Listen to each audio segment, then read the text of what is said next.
Good evening, everybody. Welcome to Unfinished Tales, our class on the Metahistory of Galadriel. I first wanted to apologize in advance. I don't know. I've had this. I have this cold that I have inherited here from my family. I made it through my Chaucer class last night, still with my voice. I hope to do so again tonight, but there is a non-zero chance that my voice will give out. So if I start getting all froggy, I ask your pardon in advance. Tonight, we're going to talk about Galadriel. I'm not going to pretend we're talking about Galadriel and Celeborn as if the two of them are equal, or as if it's their story. It's not their story. This is the story of Galadriel. Celeborn has at most a bit part in this story. And it's actually, that in itself, I just sort of say something about that before we kind of dismiss it and put it aside. It's actually, I think, kind of unusual. That is to say, how imbalanced the marriage of Galadriel and Celeborn is, and that is. I'm trying to think of other examples in Tolkien where we get something that is as imbalanced as their marriage seems to be. You could say Thingol and Melian, but even there, Thingol at least is plays serious roles. I mean, he's seriously outclassed by his wife, of course. As Erica says, Celeborn married up. Absolutely. He's one of the prime examples of the people who married up. But rarely, when we get a story in which the man marries up, which, of course, we get many times in Tolkien, rarely thereafter does the man who married up serve as such a complete dead weight in the marriage as poor Celeborn seems to have, or seems to become. I find their relationship a little comical in this way. Diego says, in a way, Aragorn and Arwen, given that we know, we get almost nothing about Arwen and all this Aragorn lore. Yet, Diego, but that balances the scales, right? That is to say, he's marrying up already, so she doesn't have to do anything. I mean, she can be practically inanimate, and yet he's gotta pull himself up pretty far to be on the same level as him. If he weren't as big a figure as he is, it's the same thing with Beren, right? I mean, if he weren't as big a figure as he is, then he would be Celeborn, right? So he has to be pretty much the sum of the show, if he's ever even going to be able to be named in the same zip code as his wife. But anyway, Diego says Celeborn's a trophy husband. Yeah, it seems to be. What a I don't know. Not such a prize. Sarah says Galadriel was tired of overachievers. Yeah, especially with her other options. I mean, I don't want to just make fun of it, but I couldn't help but think about it in that passage where we get the conversation between Galadriel and Celebrimbor, the sort of the one of the two different stories of the Elessar that we get at the end, and Celebrimbor mentioning, I kind of, threw my hat in the ring there, but you chose Celeborn instead of me. I'm reading that and I'm like, well, that's a little bit awkward, right? In retrospect, would she do that one again? Yale does point out that, Yale does point out that he's the grandson of Elmo, and that does count for something. I completely agree. I completely agree that being related to Elmo does certainly get you something. Chuck says, it seems that Tolkien never really settled on who Celeborn was. Certainly true. We get lots of different versions, and we'll talk about them a little bit, and what his relationship to Galadriel was. No, you're absolutely right, Chuck. But in every single version, he's way out of her league.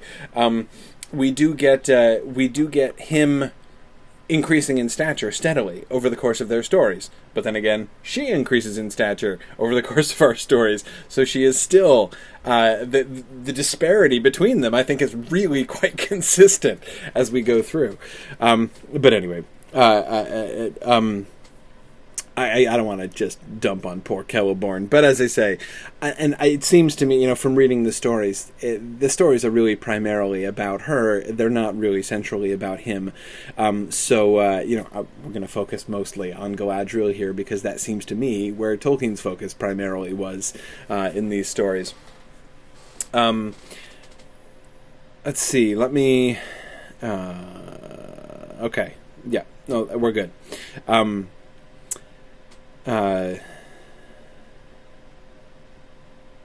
Yeah, Brian makes a good point. And Brian, I think that's an excellent point and a good counterbalancing to this. Brian says, is it more interesting that she even does marry?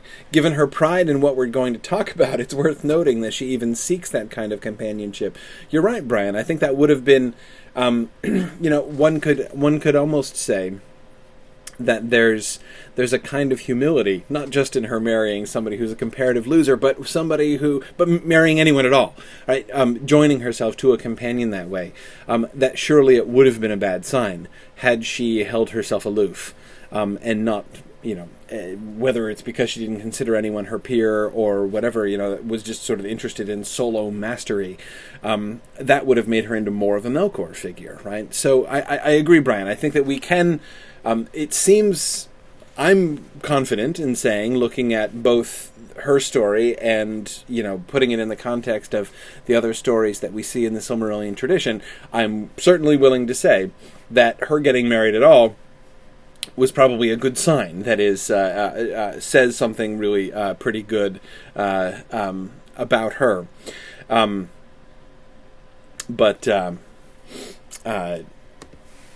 So anyway, Brian, I think that is a very good point.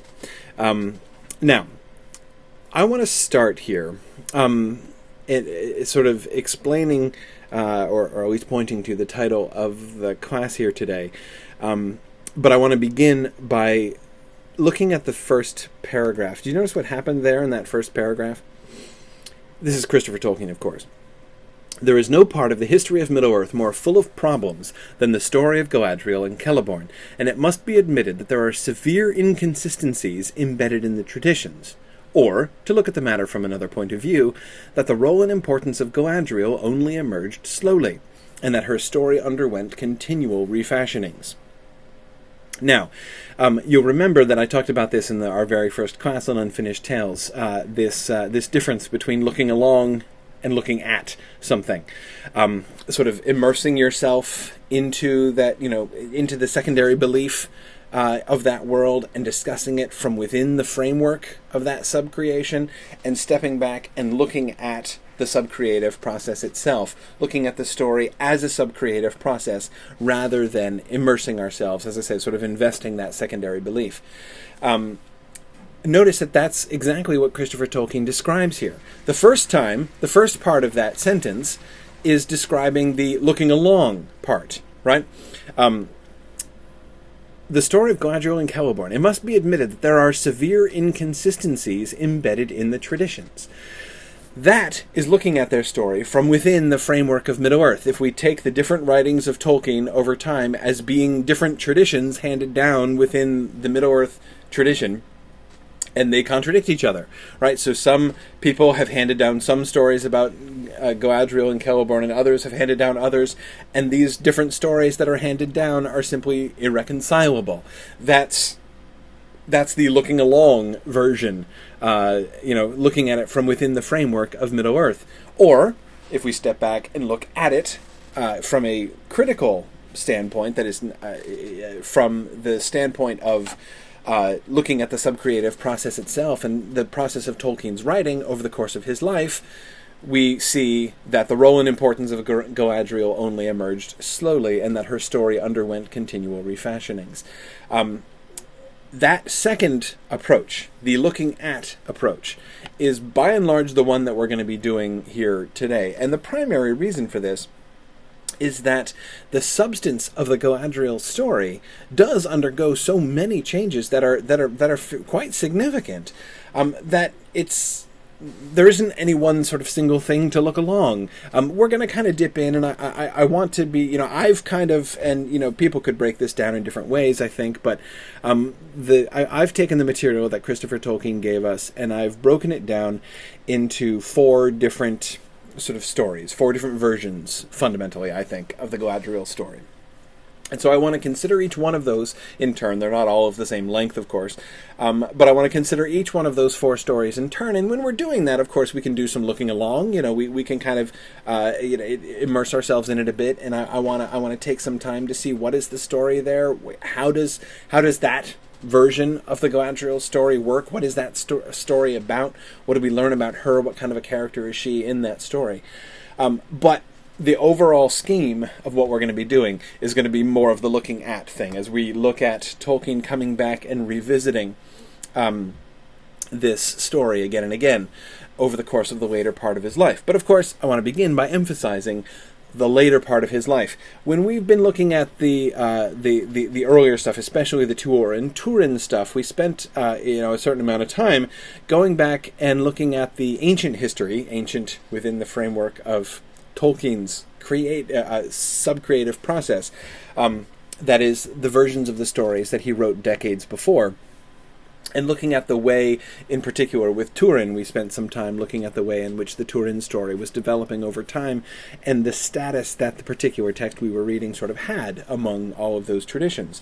With Galadriel, although it is really complicated and there are severe inconsistencies and all of those things, in one sense, it's simpler than the Turin story. Galadriel's story is a Lord of the Rings story. She is a Lord of the Rings character, first and foremost. Galadriel is not in the Silmarillion material before the Lord of the Rings. So, we can go back to the very first story that Tolkien wrote and find the beginning of the Tuor story. We can trace the development of the Turin story from way, way, way back and how it changed all the way through his reconsiderations of the Silmarillion material. But this is not true of Galadriel. Galadriel is just flat not there. She doesn't play any role in the Silmarillion story. She's not alluded to in the Silmarillion story. She is not part of Finwë's family tree prior to the Lord of the Rings. So, that is one thing.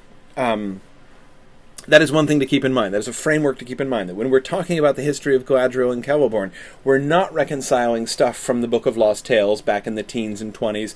We're not talking about how that story changes. Instead, one of the things that we're getting here, and I'm just going to sort of mention this as an aside, we're not going to really kind of think about this in any really big picture sense.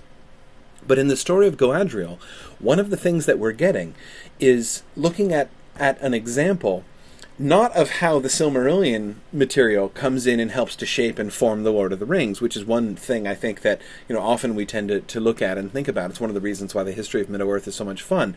But the ways in which the Lord of the Rings itself impacts the Silmarillion material backwards. And there are a number of things that really enter into the tradition from the Lord of the Rings, and not just enter into the tradition, but end up going back and informing that tradition and even altering it in some significant ways. And I think, as I say, Galadriel is a pretty big example of this. So, one thing to keep in mind, one corollary of this fact, that is a corollary of the fact that Galadriel is a Lord of the Rings character and she is not a pre-Lord of the Rings existing Silmarillion character. One of the corollaries of this is that this other stuff that we're getting is not backstory, it's spin-off. That is, when we read these stories about Galadriel and Celeborn, it is tempting. I know that when I first read Unfinished Tales, I received this stuff about Galadriel and Celeborn as like, here is the real story. Like, here's what really lay behind the Lord of the Rings, right? This is stuff that's not, we don't learn about it in the Lord of the Rings, but this is what was really underneath it, what was really sort of behind it historically and thematically. That's not true. It's a spin-off of it. The cause and effect goes in the opposite direction.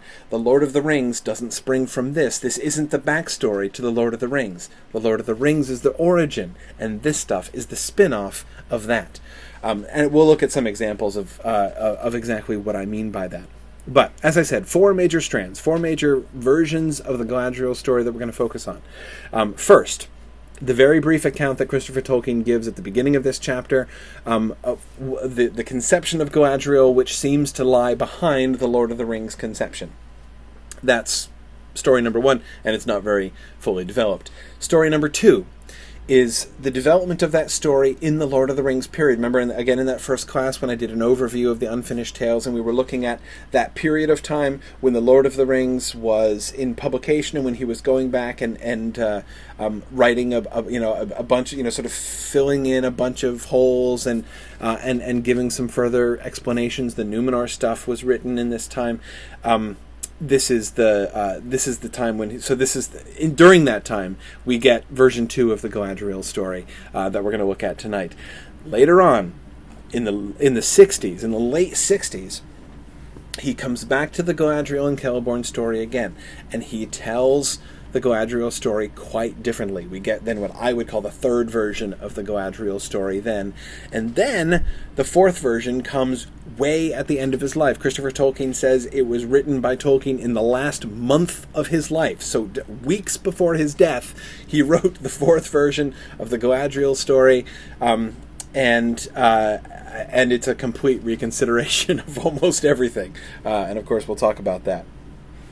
So, that's sort of an overview of what we're going to be looking at. Now let's go ahead and dig in to the first version. Story number 1. Thus at the outset, it is certain that the earlier conception was that Galadriel went east over the mountains from Beleriand alone, before the end of the First Age, and met Celeborn in his own land of Lorien. This is explicitly stated in unpublished writing, and the same idea underlies Galadriel's words to Frodo in The Fellowship of the Ring 2:7, where she says of Celeborn that he has dwelt in the west since the days of dawn, and I have dwelt with him years uncounted, for ere the fall of Nargothrond or Gondolin I passed over the mountains, and together through ages of the world we have fought the long defeat. In all probability, Celeborn was in this conception a Nandarin elf, that is, one of the Teleri who refused to cross the Misty Mountains on the great journey from Cuiviénen. Okay, now notice Christopher Tolkien is citing that passage from the Fellowship of the Ring here in order to give evidence to support his assertion here that this is the basic story. Again, we don't get many details about this, but I think that's actually one of the things that's striking about this version of the story in the first place. There aren't many details to be given about this.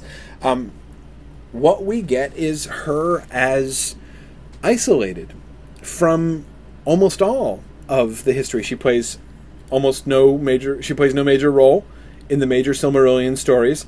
Ere the fall of Gondolin, or of Nargothrond or Gondolin, I passed over the mountains. Right, so she crossed over from Beleriand into Eriador, presumably from Eriador into the Vale of Anduin to Lorien, where she met Celeborn. So she retreated from Beleriand, played no part in the latter history of Beleriand, and has just been hanging out here with Celeborn, doing we don't know what, fighting the long defeat.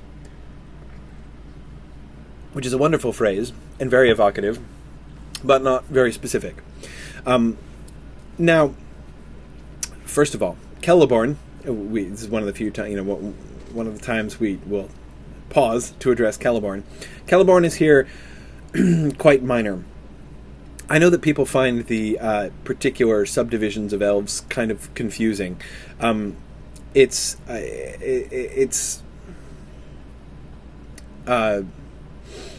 not that hard once you get used to it.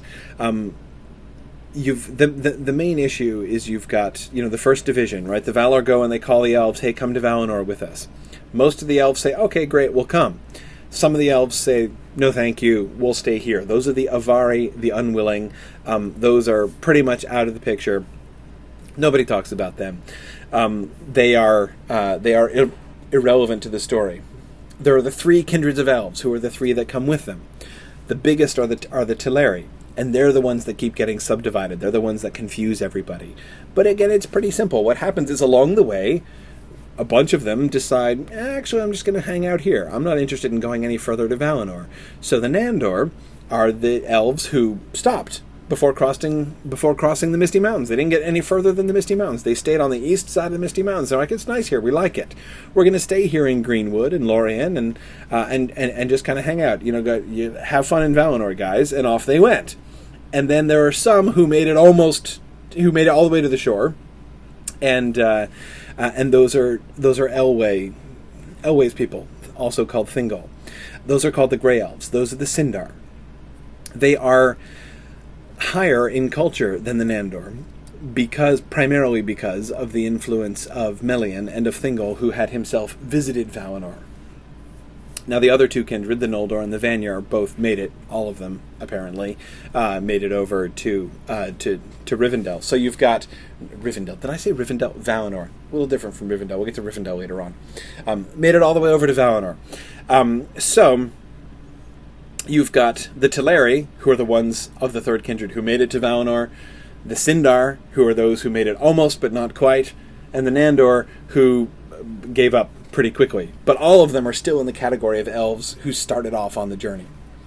Roy, the Green Elves, I did leave out the Green Elves. The Green Elves are Nandor, who stopped at the beginning, like apparently Celeborn and his people.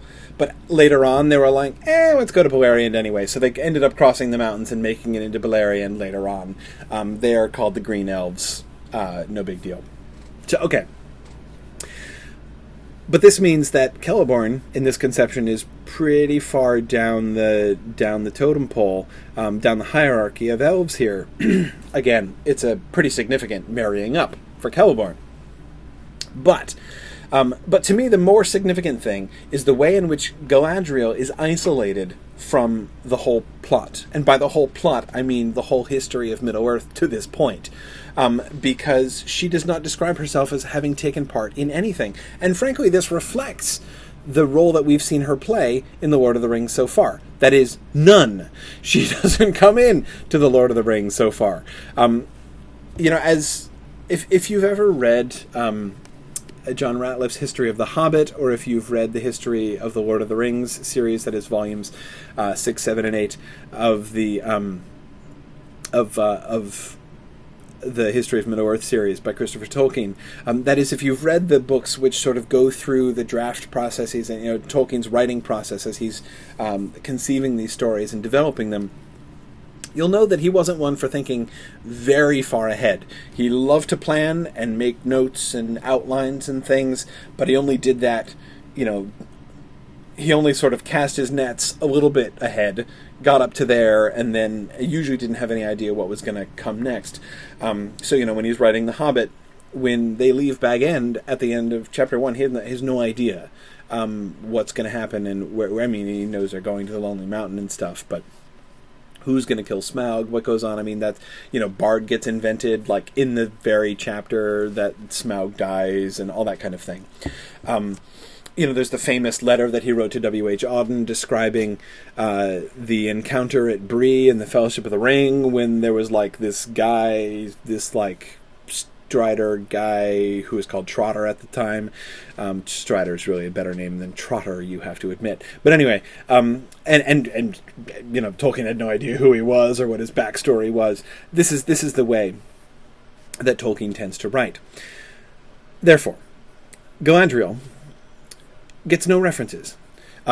We know, we'll be looking at this in a few minutes, that she is later on going to be said to be intimately involved, with the entire Third Age of Middle-earth, with also the First and Second Age of Middle-earth, that she is going to be one of the dominant figures in that entire history. In The Lord of the Rings, we have no hint of that. That is, not until we get to Lothlorien and meet her, and she's pretty cool. But before that, we've had, if you think about the history of Middle-earth that we know about, before, say, we cross the Misty Mountains, right?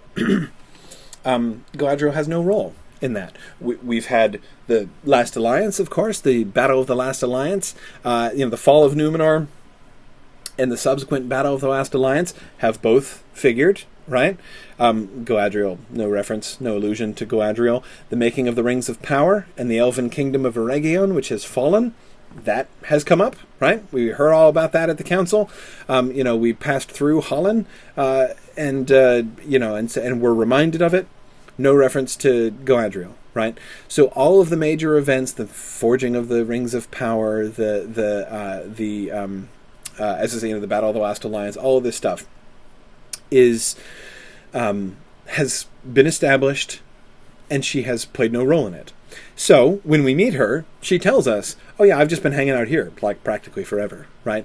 Oh, and she didn't take part in any of those Silmarillion things? Of course not. She's not in any of those, right? Tolkien's already written all of those stories, and she ain't in them, right? So when he writes her character in The Fellowship of the Ring, she's not involved in any of those things. So this story that we get is of her having no major role in the history of Middle-earth, and it puts her in a different position. This is not to say that in The Fellowship of the Ring we shouldn't make too big of a deal of Galadriel because she's not really that big a deal. No, she is a big deal. She becomes a really big deal once The Fellowship of the Ring is written. Once we get to Lorien, she's a huge deal, and of course, as we know, she's a huge deal for the whole rest of the story. She is the one, not Elrond, and even in some ways more than Gandalf, who is still getting, invoked, Sam is still sort of praying to her from Mordor, and all of these things are happening. So clearly she blossoms very quickly in Tolkien's mind as a major and important character, but she doesn't have a backstory yet. Her backstory is a very limited one. For years uncounted, I've dwelt here, and lots of other important things have been going on, but I didn't play an important role in them. Mind, was she at the Battle of Dagorlad? No reference, right? Of course not. Council of Elrond, she's not around yet, right? We haven't gotten that far in the story. So when Elrond is, Círdan and Elrond stood with Gil-galad, and Isildur and Elendil are also there. Galadriel? Now, had the Council of Elrond been written later on, right? I think maybe Galadriel would have gotten a reference. But that doesn't happen yet, right? We don't see any evidence of that. So again, we have her in isolation. And I think this is a reflection of the fact that she seems to have kind of grown out of nothing. But I think it also, the way that they sort of look back at her and the kind of influence that she has over the characters and over the story for the latter portions of The Lord of the Rings is really interesting. And it makes it really interesting. It makes it almost inevitable, I think, that Tolkien was going to do some retcon on her backstory. It is, I find, quite unshocking that this backstory of Galadriel does not remain her backstory. Even though the stories he is going to go on and tell are going to be contradictory to this story. In fact, as we'll notice, and as Christopher Tolkien draws attention to, the version of the story of Galadriel and Celeborn's backstory that he puts in Appendix B, in Appendix A. Appendix A? I think it's Appendix... No, Appendix B. Shoot, I'm forgetting which. Anyway, in the appendices, he tells the story, and it already contradicts this passage from The Fellowship of the Ring. He has already written for them a different story than the one that he already put in The Fellowship of the Ring. It is B. Thank you, Charlie. I don't know why I had a sudden flash of uncertainty there. That happens to me sometimes when I suddenly doubt what I just said. Yes, Appendix B. That is, we can see already the ideas are developing that he is already discontented with this concept of Galadriel. So Galadriel 1.0 is not long for the world, and the ink is barely dry on the Fellowship of the Ring before Galadriel 1.0 is being dismissed. So let's move to Galadriel 2.0, and let's integrate her backwards into the history of the story of the great events of Middle-earth. The earlier story, apart from the question of the ban and the pardon, to which the statements in the Silmarillion, The Road Goes Ever On, and Appendix B to The Lord of the Rings refer, is fairly clear. Galadriel, coming to Middle-earth as one of the leaders of the second host of the Noldor, that is, again, for those of you familiar with the Silmarillion, you will remember that when the Noldor came back from Valinor, sort of illegally, in rebellion against the Valar, came back to Middle-earth, Fëanor led the first faction across, betraying and attempting to abandon the second portion, the second host of the Noldor, but they persevered and came anyway, and Galadriel came with them. They came in despite of Fëanor and his followers, and that led to some quite understandable bad feelings among them. Galadriel, coming to Middle-earth as one of the leaders of the second host of the Noldor, met Celeborn in Doriath, and was later wedded to him. He was the grandson of Thingol's brother Elmo, a shadowy figure, about whom nothing is told, save that he was the younger brother of Elwë, Thingol, and Olwë, and was beloved of Elwë, with whom he remained. Elmo's son was named Galadhon, and his sons were Celeborn and Galathiel. Galathiel was the father of Nimloth, who wedded Dior Thingol's heir and was the mother of Elwë. By this genealogy, Celeborn was a kinsman of Galadriel, the granddaughter of Olwë of Alqualondë, but not so close as by that in which he became Olwë's grandson, which is later on the version 4. Don't worry about that right now. So that is, they're related, yeah, but pretty distantly. It is a natural assumption that Celeborn and Galadriel were present at the ruin of Doriath. It is said in one place that Celeborn escaped the sack of Doriath, and perhaps aided the escape of Elwë to the havens of Sirion with the Silmaril, but this is nowhere stated. Celeborn is mentioned in Appendix B to The Lord of the Rings as dwelling for a time in Lindon south of the Lune, but early in the Second Age they passed over the mountains into Eriador. Okay, so here's the first overall shape. Now, obviously, major shift has happened, right? And that first major shift is they're totally a part of the Silmarillion story. They were, he first conceived of her history as consistent with her total absence from the Silmarillion, right? Now, that's not the case anymore. Now she is being integrated backwards into the Silmarillion story, first and foremost. So she comes over with Fingolfin and the second host of the Noldor. She is in Doriath. She's there at the ruin of Doriath. She probably is there with Elwë at the havens of Sirion. And then they're with Lindon. They're in Lindon with Gil-galad. There at the beginning. So at the end of the first stage, we've got the War of Wrath. Beleriand is destroyed. Lindon is the part on the very west coast now of the new Middle-earth. If you look at the Middle-earth map, not the Silmarillion map, but the Lord of the Rings map, and you'll see the Blue Mountains and that bit of land which is called Lindon. That is all that is left of Beleriand, and it is there that Gil-galad sets up his kingdom as the last High King of the Noldor.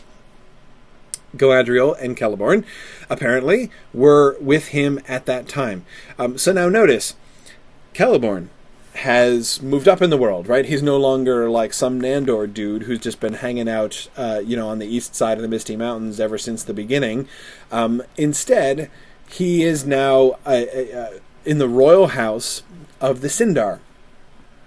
That's moved him up. But Galadriel has also moved up. Now she is clearly ensconced in the family of Finwë, and she is part of the great story of the return from Valinor and everything. So his status is higher, but so is hers. And I would say there's still a very similar gap there between them. Now, so she's been integrated into the Silmarillion stuff. Notice the kind of speculation there that Christopher's doing, and I want to draw attention to that when he says, perhaps aided the escape of Elwë to the havens of Sirion with the Silmaril, but this is nowhere stated.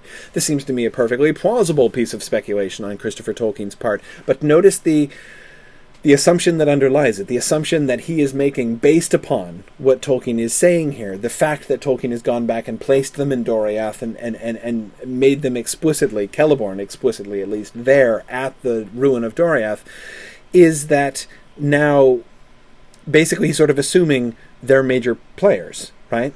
And if we know they escaped Doriath, seeing as they're still alive and all. So they obviously escaped Doriath. We know the people who escaped Doriath went down with Elwing, so they must have been there. And so this idea, not just that they, were some of the refugees running alongside Elwing, but that they aided the escape of Elwing. You see the concept of the story of going, the sort of the stature that her character has, even in this little speculation of Christopher Tolkien's, even though it's nowhere stated. He is assuming that this is a major event, so she was probably there, and she probably was playing a significant role, and not only, Diego, as you say, a more active role, but a sort of an authoritative role, almost. She's aiding Elwing, not just one of the other refugees huddling along the shores of the river. As Neil, as you say, she's not just a face in the crowd. And keep in mind, that would be a pretty major thing. If she had no other claim to fame than just like, yeah, I was there at the ruin of Doriath. I mean, this is why Celeborn is a much bigger deal now than he was before. I mean, even just to have been one of the surviving refugees of Doriath, who's still around, and participating at the end of the Third Age, that by itself is a pretty big deal, right? But we see that this is not her role. Neil, exactly as you say, she's not just a face in that crowd. She is already a person of some kind of gravitas, some kind of authority in that crowd. So this is so we can clearly see the direction in which the story is moving here. Now, to the end there. So they dwelt for a time in Linden, south of the Lune. Again, Gil-galad is there, right? So they're part of Gil-galad's kingdom. So at the end of the First Age, most of the elves go back to the west. They're pardoned by the Valar, and the Valar say, okay, Sindar, all you guys, you want to come back to Valinor, you can. Noldor, you're pardoned, right? We'll forgive you, and we'll let you return to Valinor. Most of the elves say Gruvi will come. Gil-galad is the leader of those who choose to remain in Middle-earth. So we have her and Celeborn there with Gil-galad, as now several of the most so now they were already apparently of some significance. Now, from the Second Age onward, they're of major significance. They and Gil-galad are some of the most prominent, and Elrond, of course, are some of the most prominent and important, and Círdan the Shipwright, the most prominent and important elves that remain currently in Middle-earth. And they don't stay with him, right? They don't just hang out with Gil-galad. Elrond hangs out with Gil-galad for a really long time, right? There are no issues there. Galadriel doesn't hang out in Gil-galad's kingdom. He's the High King. Gil-galad is the High King of the Noldor. She's a Noldor. She's a Noldo. Sorry, that is the singular. But she doesn't just dwell in the realm of her High King. She passes over the mountains into Eriador. And what did they get up to over there? Well, of course, they found a kingdom. This is now when we have retcon number 2. Retcon number 1 was, let's go back and insert them into the Silmarillion story. That could be done with relatively little trauma. That is to say, no real alteration of the Silmarillion narratives was necessitated by her being inserted backwards into the Silmarillion story. She can be put among the people who came across, in the second host of the Noldor. That's fine. She can be put in Doriath. That's fine. Her position and Celeborn's position doesn't alter the plot in any way. Now we start to alter the plot, right? When she crosses over into Eriador. So let's look at this. She founds the kingdom of Eregion. We learned about the kingdom of Eregion, which was significant because it was the only place where lots and lots of Noldor lived. In other words, most of the Noldor are not living with Gil-galad the High King, but cross over and live here. And we're told that Galadriel is the center of those. Now, when we are told about the elves of Eregion in the earlier parts of the Fellowship of the Ring, both in Chapter 2 in Gandalf's story to Frodo and in the Council of Elrond, Celebrimbor, the chief of the Smiths, is the major figure, right? I mean, he is the Lord of Eregion. He's explicitly called that, and the Elven kingdom of Eregion is all about the jewel smiths and the forging of the One Rings, and ultimately Sauron's deception of Celebrimbor and the jewel smiths, and the forging of the Master Ring, and the war that follows leads to the downfall of Eregion and what was really the last kingdom of the Noldor in Middle-earth. That, anyway, is the story that we get in the earlier part, in the pre-Galadriel, in the Galadriel 1.0 world. Now, if Celeborn, or sorry, not Celeborn, who cares about Celeborn? If Gil-galad is going to stay in Lindon, on the other side of the mountains, still in that kind of, Beleriand nostalgia zone that we get on the shore of the sea, which is like what Lindon is, if Gil-galad is going to stay there, the other Noldor, the other elves who go further inland, are going to take a different leader. Well, obviously, it's going to be Galadriel, right? So that story gets changed significantly. Galadriel becomes essentially the ruler. Galadriel and Celeborn, I mean, obviously the two of them together in like a totally mutual relationship, become the Lord and Lady of Eregion. And Celebrimbor works for her, basically. I mean, he is not the Lord of the realm. He's an important person, but she is the one who is really sort of responsible for Eregion. Okay, so, but to say that, so that's already a significant change, right? It's not just about Celebrimbor anymore, it's about Galadriel, and Celebrimbor's also there, but whatever, okay. But what about Sauron? Now we've got to bring Sauron into this story, because unless we're going to change the story about the Rings of Power and, Anatar, Lord of Gifts, or Bringer of Gifts and all that stuff, unless we're going to change fundamentally that narrative, which is really, much closer to the core of the Lord of the Rings story than any of the other things we've been talking about so far, we have to manage this. So here we go. In Eregion, Sauron posed as an emissary of the Valar, sent by them to Middle-earth, thus anticipating the Istari. That I take, by the way, the parentheses, the quotation in parentheses there. This is a summary that Christopher Tolkien is giving, and so I believe that's a direct quote from Tolkien there.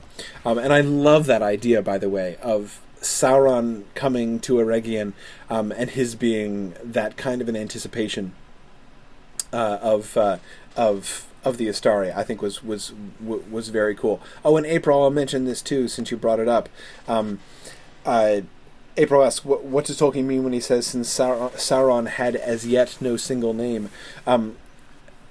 Tolkien really draws attention to something that I think people are very quick to forget about when they're thinking about the whole period of time, first in the Second Age, when Sauron was first establishing his kingdom and his power, and then again when he begins to take form in the Third Age, in the Necromancer period.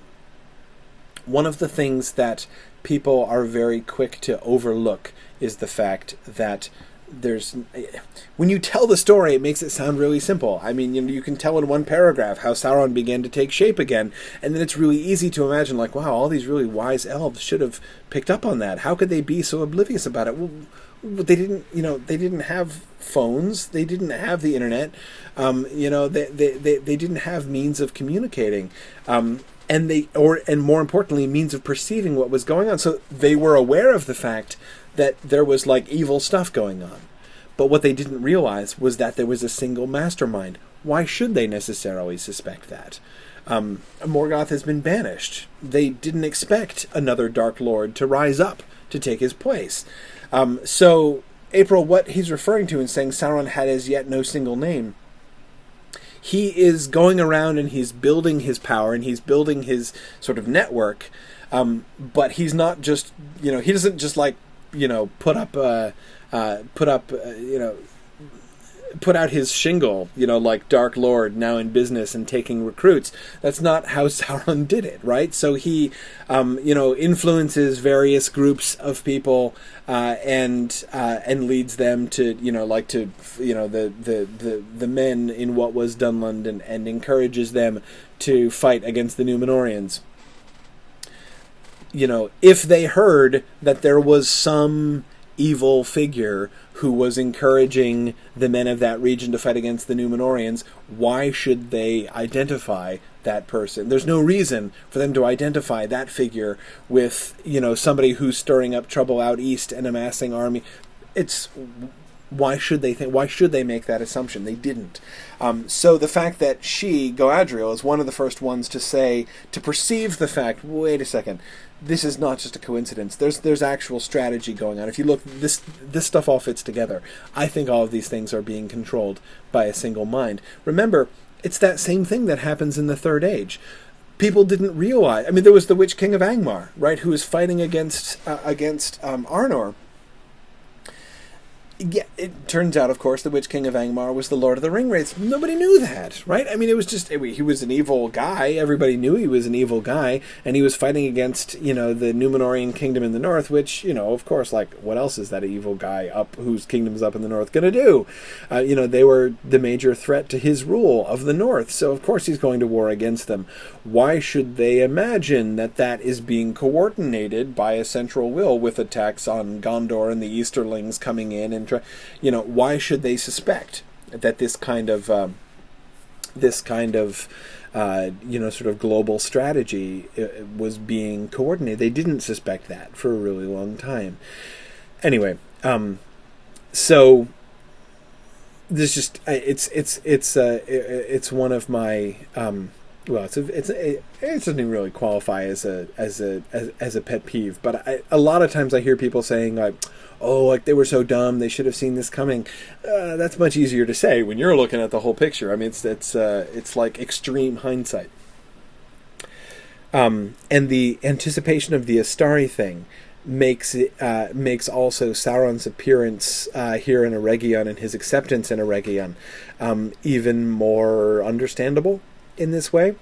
Is it implausible that the Valar might send somebody to come and aid and assist them in making Middle-earth a more blessed place? No. Again, that actually will happen, right? So why should they automatically suspect anybody who does this kind of thing? So, Yeah. Oh, Diego, excellent observation. Diego says it's the same idea as Morgoth anticipating Orome, using the riders to make the elves scared of Orome before he shows up. Yeah, when the elves first wake in Cuiviénen, Morgoth starts snatching them and pulling them off to experiment with him in his R&D department. But when he does that, he has dark shapes appearing as riders on horses coming, so that they'll be scared of a rider if he shows up, to sort of inoculate them against accepting the rider himself, Orome, when he comes in. You could say perhaps Sauron was anticipating, maybe they will send somebody over, and if they do, Timothy asks, was Sauron masquerading knowingly? Well, I think it would be a little bit too much to say knowingly, but it's a pretty good speculation. That is to say that if the Valar were going to intervene, that it would probably be by a messenger and not by... I mean, that's what we hear about what Morgoth did, right? It's not that he, foresaw that Orome would come. He just knew that if any Valar found them, it was probably going to be Orome. So he planned ahead for that contingency. I would put Sauron's approach here in the same kind of camp. Okay. Good.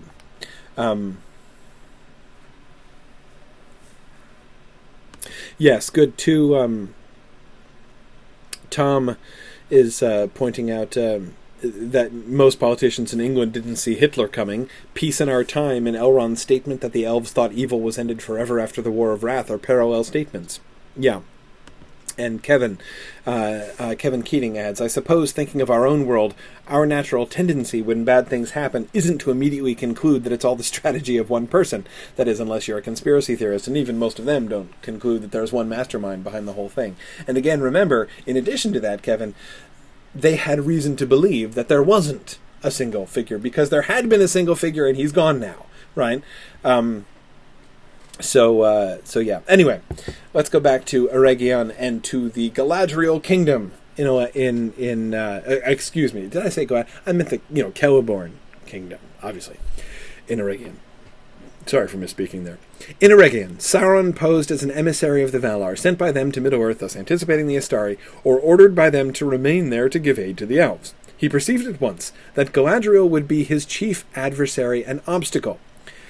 This is Galadriel 2.0, right? When we take the Galadriel that we come to know in The Lord of the Rings and we project her backwards, now that conclusion is inescapable, right? Well, granted, if that Galadriel was there in the Second Age, she's going to be the major, and she's there. She would clearly be there in Eregion, and she's going to be the one that Sauron's going to have to get around somehow.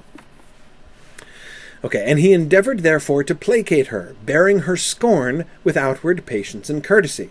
No explanation is offered in this rapid outline of why Galadriel scorned Sauron unless she saw through his disguise, or of why, if she did perceive his true nature, she permitted him to remain in Eregion. Sauron used all his arts upon Celebrimbor and his fellow smiths, who had formed a society or brotherhood very powerful in Eregion, the Gwaith y Myrdain. But he worked in secret, unknown to Galadriel and Celeborn.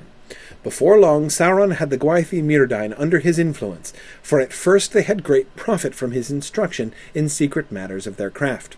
So great became his hold on the Myrdain, that at length he persuaded them to revolt against Galadriel and Celeborn, and to seize power in Eregion. And that was at some time between 1350 and 1400 of the Second Age. Galadriel thereupon left Eregion, and passed through Khazad-dûm to Lorinand, taking with her Amroth and Celebrion, but Celeborn would not enter the mansions of the dwarves, and he remained behind in Eregion, disregarded by Celebrimbor. Everybody disregarded him. In Lorinand, Galadriel took up rule and defense against Sauron. Okay. Note that a couple things here. First, the story of the... Notice how the two things are being merged together. That is, the two primary elements of the Eregion story as we first learned it in The Lord of the Rings was the lordship of Celebrimbor and the chief place of the jewel smiths. What they were not called that, the Gwaith y Myrdain, but them. And secondly, the corruption of Celebrimbor and company, the cousining of them, to use the delightful word that Christopher Tolkien does to describe it, the cousining of the jewel smiths leading up to the forging of the One Ring. Those are the two central elements of the Eregion story. Now, the two of them are being combined, and they're being combined to essentially the lordship of Celebrimbor is now a consequence of his corruption, right? It's not just that he was the noble lord of Eregion who sadly fell. In his fall, he seizes power and becomes the Lord of Eregion. So you can see how Tolkien transforms that into he takes the corruption and emphasizes the corruption, making it sort of fall more into line with the whole Rings of Power issue, right? To show that this is not a question of somebody who was really high and really good and really noble and the Lord of Eregion falling into this bad pattern, but his desire to be Lord in the first place, which is so like the whole Ring of Power issue, is actually related together. So, that's pretty cool. And notice what Galadriel does. Thinking of Galadriel now, Galadriel's story, what does she do? Nothing. She leaves. She bows out. She doesn't actually fight back against Celebrimbor, even expose or attempt to expose Sauron. Sorry, my voice is gone here. I'll try to carry on. Let me know if my voice gets too painful to listen to here. She bows out. That seems to me a really significant emphasis. She is showing both wisdom and humility. That if she were to try to assert her mastery over Celebrimbor, yeah, exactly, Roy, there would be the risk of another kinslaying, right? That would be to absolutely play into Sauron's hands. She won't do it. She doesn't do it. Instead, she abdicates. She leaves. She doesn't contest it. So we see her power, her influence, but also her wisdom and her humility. And that's pretty interesting. How we see those two things, both her leadership and her stature, but still that wisdom. Of course, as Sarah points out, Celebrimbor gets an individual character trait, and it's racism. Hooray! Yeah, exactly, Sarah. He finally has something he can hang his own hat on there. Yeah. Now, the one thing, and Christopher Tolkien points it out himself in his square brackets here as he goes through, this piece of retcon is still an imperfect piece of retcon. There's still a problem with it. In fact, a pretty significant hole in it. And that is, how did Sauron go on? We have two options, right? If she's going to be there in Eregion, if she's going to be the ruler, functionally, of Eregion, Sauron has to either deceive her or get around her. So he's got to choose. Is he going to make Galadriel taken in by Sauron? And he doesn't choose that. It would be hard to choose that because we were told from the beginning that neither Gil-galad nor Elrond would listen to him. That was part of the original story. So to say that Galadriel is taken in by Sauron would put her below Gil-galad and Elrond in wisdom, and he's not going to go there. So that doesn't fit with Galadriel, the story of Galadriel 2.0. So instead, he ends up in this sort of weird place where she saw through him from the beginning. Not saw through him in the sense of, like, I know that you are truly Sauron, former servant of Morgoth, but rather, I'm not buying what you're selling. You're a fake. I don't know who you are. I don't know what you're doing. But she heaps scorn upon him, we're told.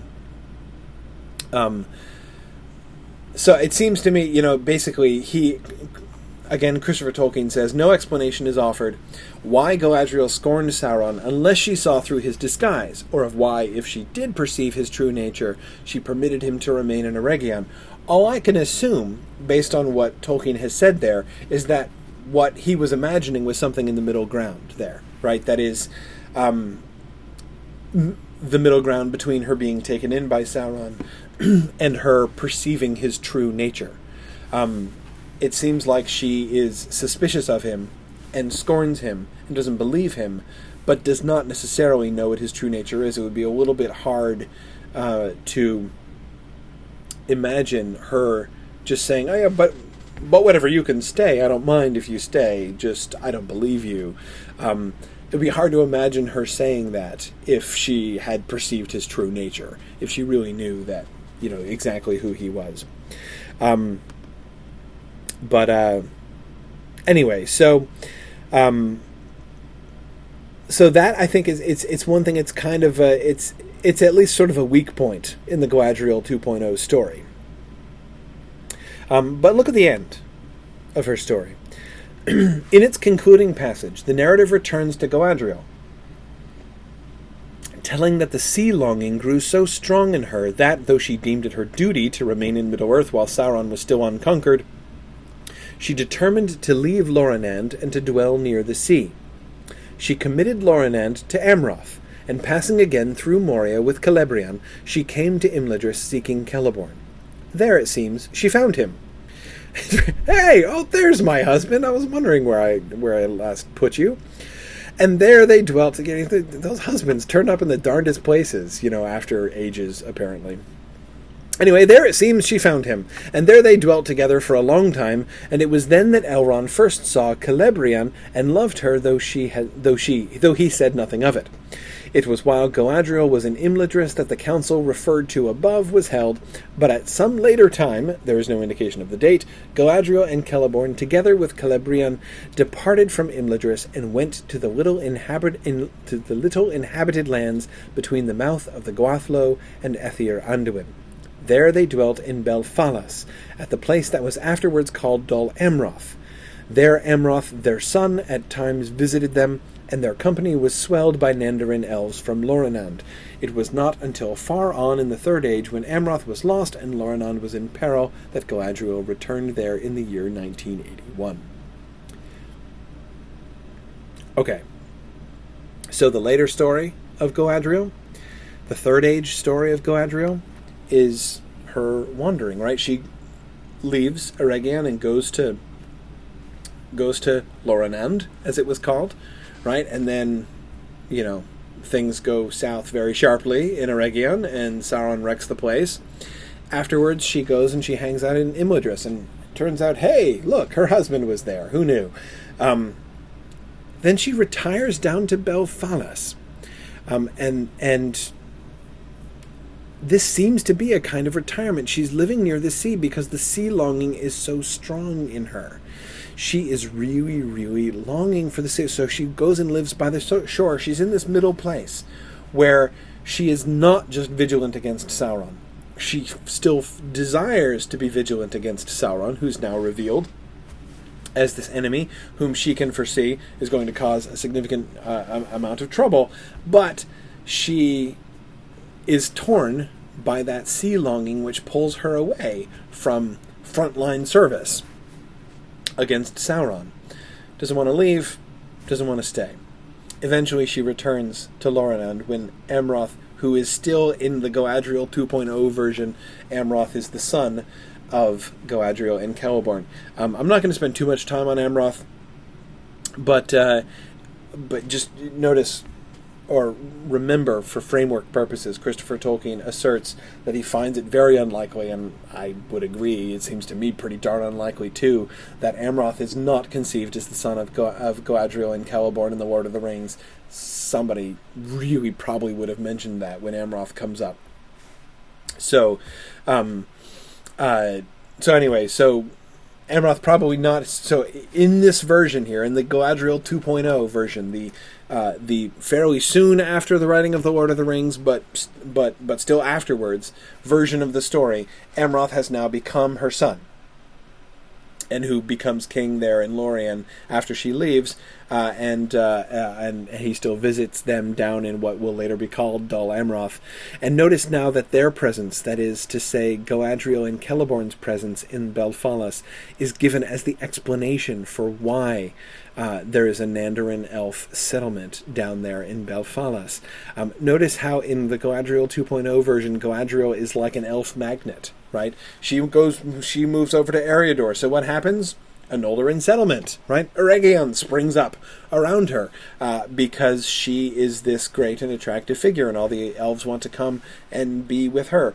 They move down into quiet retirement, right? And they get a little vacation home because they haven't seen each other in several hundred years or whatever, down in Belfalas, and all these other Nandor come down and join them.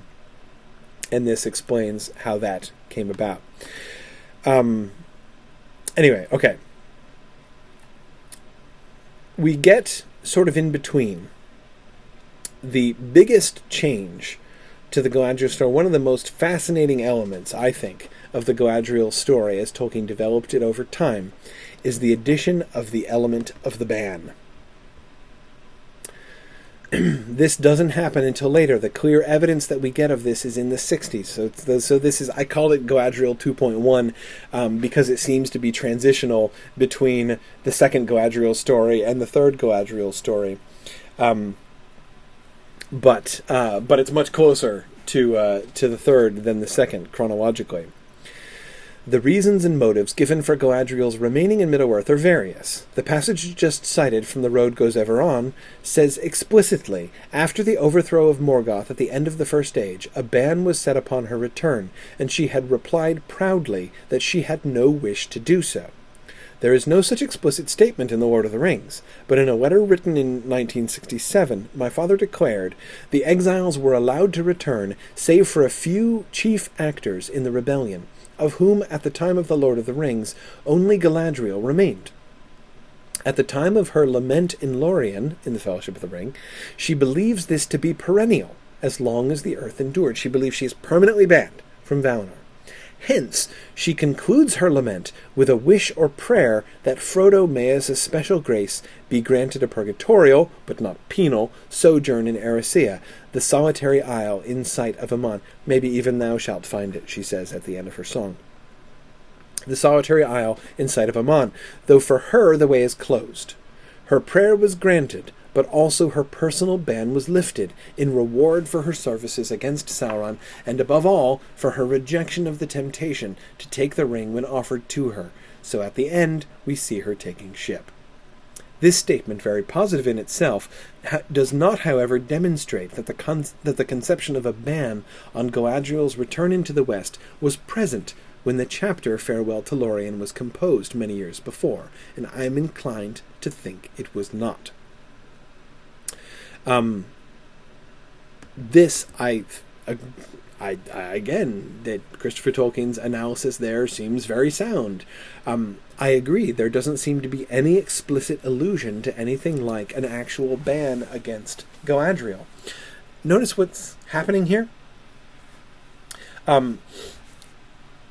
Tolkien is going back and changing the story. But there's a complicated cause and effect relationship. That is, his analysis, his version of this story here, is based in part, as he explains in that letter that Christopher Tolkien is quoting, is based on a close reading of The Lord of the Rings itself. Right? He goes back and he shows how Galadriel's song can be understood in the context of this ban. Right? So this is not just Tolkien going back and saying, here's what I said in the Fellowship of the Ring. Nah, I don't mean that anymore. Right? I'm going to add this totally new thing that wasn't there. That's not what he does. Right? Instead, he adds this new dimension, which fits with what was there, even though it doesn't seem to have been there. So it's, this idea that was kind of that was sort of almost implied. That's Jana's word here. That it does seem to be. Jana says it does seem to be implied that the Lord of the Rings it does seem to be implied in the Lord of the Rings in a way by which ship will take me across the sea and passing the test. Yes. Now, when she says I passed the test, again, what's not explicit there is that it's not explicit that a test has been set to her and the consequence of that test, like the reward for passing the test, is returning to Valinor. When she says I passed the test, I will diminish and pass into the West, that seems to be actually evidence that there isn't a ban, right? That this is her decision point. She admits to Frodo that her heart has longed for what he has offered. She's like, the whole Dominion thing, I really like Dominion. I don't want to diminish. I want to grow bigger. I want to have more power. Honestly, that's really kind of where my mind is, she says to Frodo, right? And then she says, but no, I passed the test. I'm going to diminish and pass into the... That's going to be my alternative. She's at a fork in the road, right? One path before her leads to increased dominion, which is what her heart has longed for. The other path leads to diminishing and to passing in the West, because that's what elves do, right?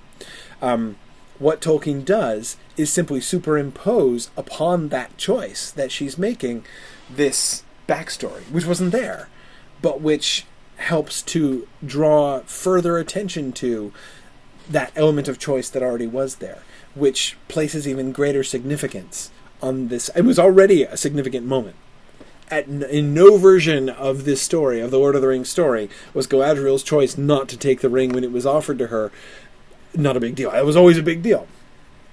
But now, it's given an even greater significance by adding this element of backstory.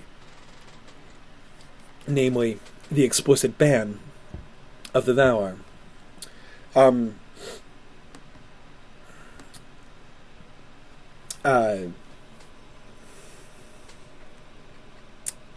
can't help making an invidious comment here, but I will restrict it to only one brief thing.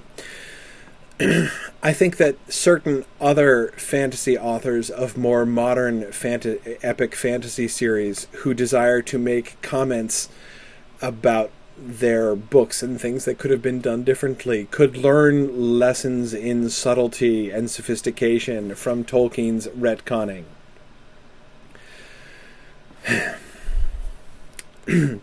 You've got it, Annie. I shan't even say her name. But anyway, boy, that's been annoying me. All I have to say is dead authors are the best kind of authors. Arthur says, "She who must not be named." Yeah, something like that. Yeah, exactly. The deader the better. That's always been my policy, and now more than ever. Anyhow, bygones. Moving on to Galadriel 3.0, because this is sort of the transition point to Galadriel 3.0. Galadriel 3.0, bigger and better than ever. Galadriel was the greatest of the Noldor, except Fëanor maybe, though she was wiser than he, and her wisdom increased with the long years. Whoa. Right, okay. We already had her projected back into the Silmarillion story, but she, as we saw, made relatively few ripples, right? When she was projected back. She could be inserted at various points. No major alterations to the sort of the plot of the Silmarillion was necessary in order to reinsert her back.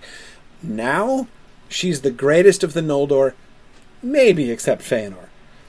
That's a huge difference. Now she is not just another figure, right?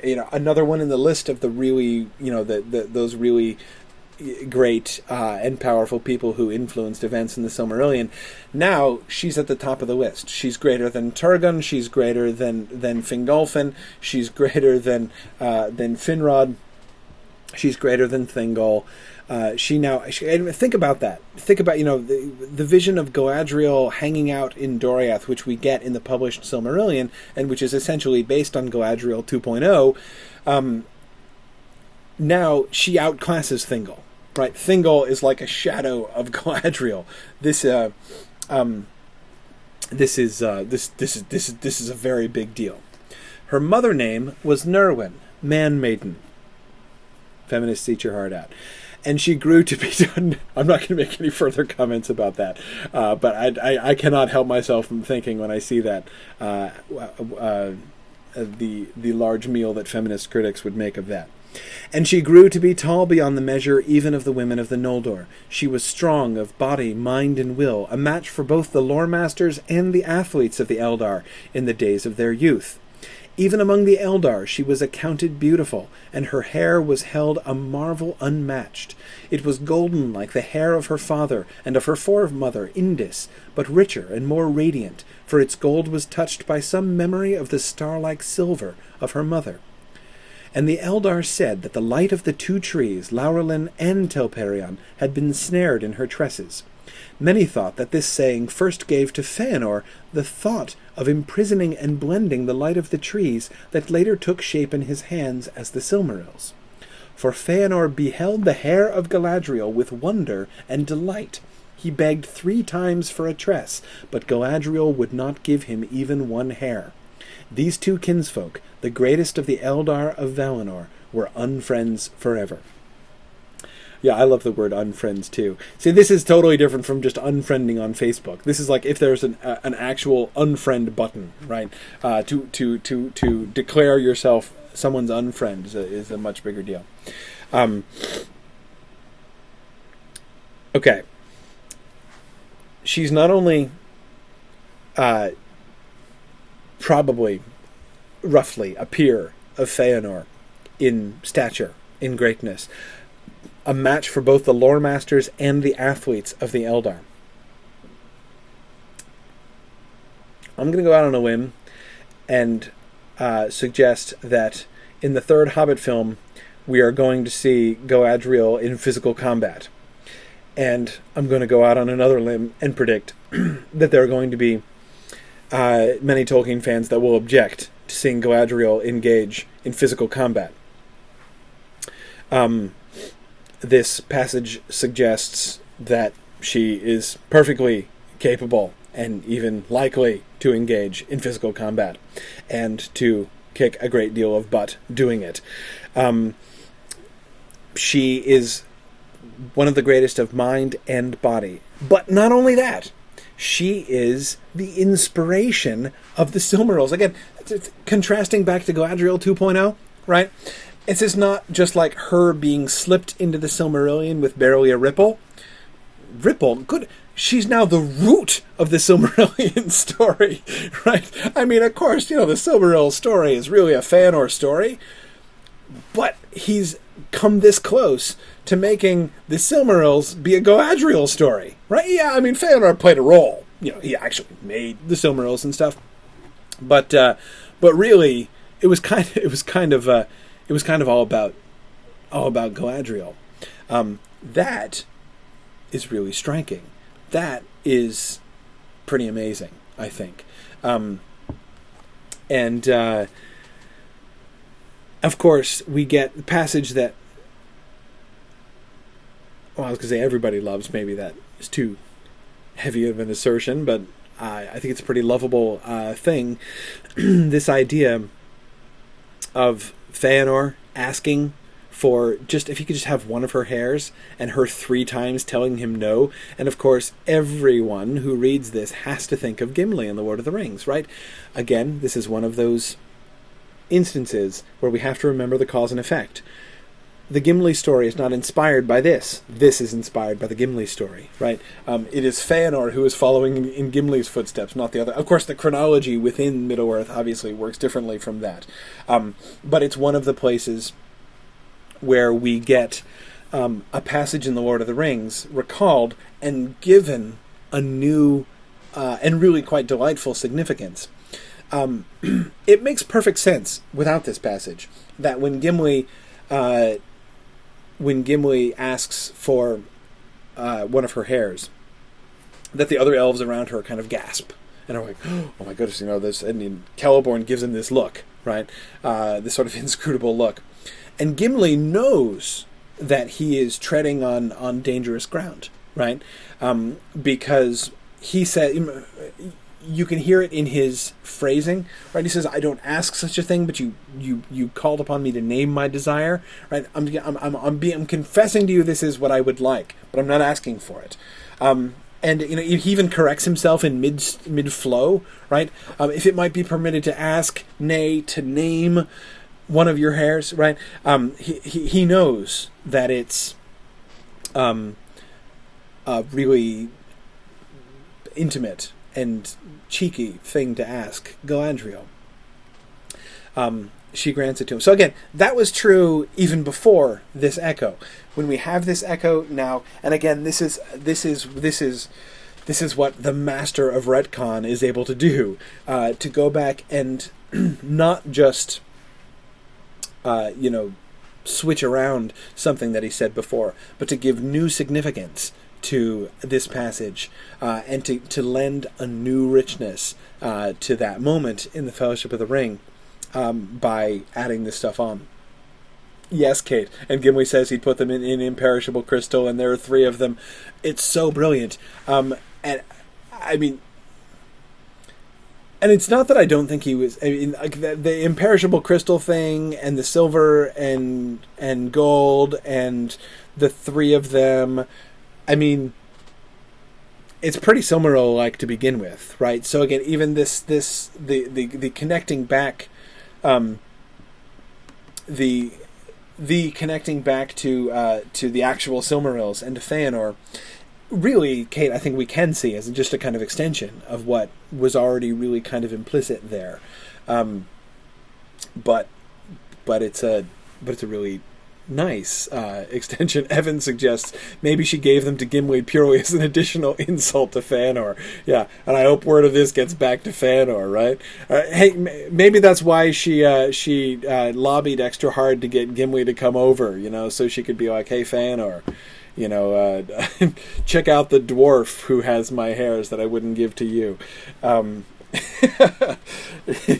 Scott says they actually go see Fëanor and Mandos every week. Yeah, probably wave through the bars. Check it out, Fëanor. Eat your heart out. Yeah. Okay, but she's not only greater in stature. Nancy says she is Fëanor's best unfriend. Yeah, exactly. She's not only so much greater in stature, she also still has the moral complexity that we see of her in Galadriel 2.0. From her earliest years, she had a marvelous gift of insight into the minds of others, but judged them with mercy and understanding, and she withheld her goodwill from none, save only Fëanor. In him she perceived a darkness that she hated and feared, though she did not perceive that the shadow of the same evil had fallen upon the minds of all the Noldor and upon her own. That, I think, is a really... So we have her now as, again, talk about making ripples in the Silmarillion story. Now she is standing against Fëanor and his evil. In the Galadriel 2.0 version, which, as I said, is the one we get in the actual published Silmarillion, she is one of the ones who responds most keenly to Fëanor's call. When Fëanor's like, hey, let's go to Middle-earth and let's establish realms for ourselves, she is one of the ones who is named as being, as thinking like, realms, that sounds good. Yeah, let's do this, right? He's keeping that idea, he's not contradicting that, but he is making her to be not just sort of not just corresponding to Fëanor in her abilities, in her power, but standing against him morally as well. But tragically, she fails to perceive that she is tainted by the same evil that he is. And so the fact that she's still great though she is, perhaps because she's so great, as we see with Fëanor in the Silmarillion, she too has this fall that's coming. So it came to pass that when the light of Valinor failed, forever as the Noldor thought, she joined the rebellion against the Valar who commanded them to stay. That is, so it came to pass, that is, the same evil had fallen upon her own mind and upon the minds of all the Noldor. And once she had set foot upon that road of exile, she would not relent, but rejected the last message of the Valar, and came under the doom of Mandos. Even after the merciless assault upon the Teleri and the rape of their ships, though she fought fiercely against Fëanor in defense of her mother's kin, she did not turn back. Another major wave, not just a ripple, a wave in the same. Now we have. We were told that the host of Fingolfin came upon the fight, and some of them joined in, not knowing how it started and what happened, and thinking that maybe the Teleri were ambushing them. Right.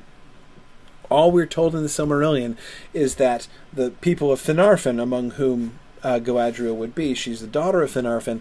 The people of Finarfin had no role, mostly because they were in the back, right? They didn't even get there until the thing was over. Now we have her not just being innocent of the blood of the kinslaying, as the sons of Finarfin are, make a big point of to Thingol in the Silmarillion. She is fighting against Fëanor. So she takes part in the kinslaying on the other side. That's a big deal. But she doesn't turn back. Her pride was unwilling to return, a defeated suppliant for pardon, but now she burned with desire to follow Fëanor with her anger to whatever lands he might come, and to thwart him in all the ways that she could. Now what we see, I think, here is Galadriel this kind of helps us to understand Galadriel's problem. Okay, if she's so great and she's so wise, why is she doing this? Why is she going under the doom of Mandos? even if she might have been in some sense deceived, or that she didn't realize the evil had fallen on her own mind, and so when she decided she wanted to rebel, she didn't sort of realize what a big deal this was, or she managed to deceive herself. But surely the kinsling should have woken her up, right? I mean, if she's fighting against Feanor there, obviously she's not going to keep following him, right? At that point, no, she's not.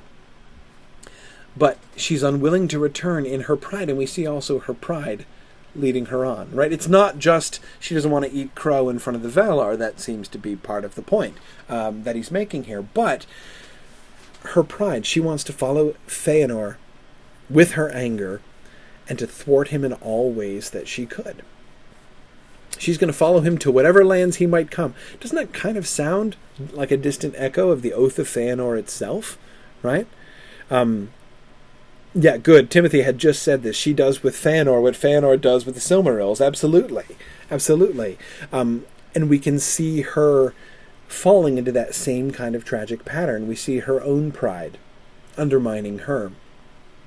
And the kind of pride which seems to be so endemic among the greatest of the great in Tolkien's world, that she is setting herself up as this kind of moral arbiter, right? I'm going to be the opponent of Feanor. I'm going to go out and do good. But yet she's deceiving herself because she doesn't perceive the evil that has fallen upon her own mind. I think this is a really fascinating version of her character, and I think that we can see yes, Jeff, this is the curse of sub-creators, exactly, or always the peril of being a sub-creator. Absolutely. This is I think this is a really fascinating version of her story, and now we get here in Galadriel 3.0 the ban against her that's placed. Now look at the way that the ban is emphasized here.